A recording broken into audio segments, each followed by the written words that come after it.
Welcome back.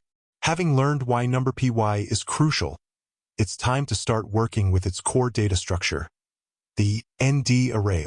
In this lecture, we will cover the most common ways to create arrays, including initialization from Python lists, and using convenient methods to create arrays of zeros or ones.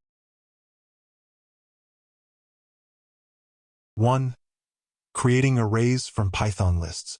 The most common way to get started is by converting an existing Python list or a list of lists into an ND array using the np.array function.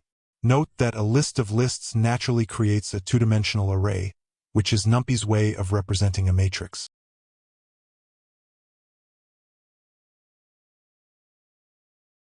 2. Initialization methods. NumPy offers specialized functions for quick initialization. np.zeros and np.ones are used to create arrays filled with zeros or ones, respectively, which is useful for reserving space or initializing weights in models. The shape is always specified as a tuple. The np.arange function works just like Python's range, but returns an ND array, making it ideal for creating sequences of numbers.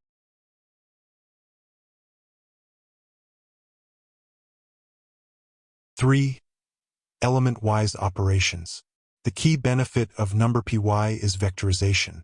When you perform an arithmetic operation like addition or multiplication on two arrays, NumPy applies the operation element by element, or to all elements simultaneously in the case of multiplication by a scalar. This behavior is fundamentally different from Python lists, where the plus sign would concatenate the lists. Even comparison operators work element-wise, returning a Boolean array.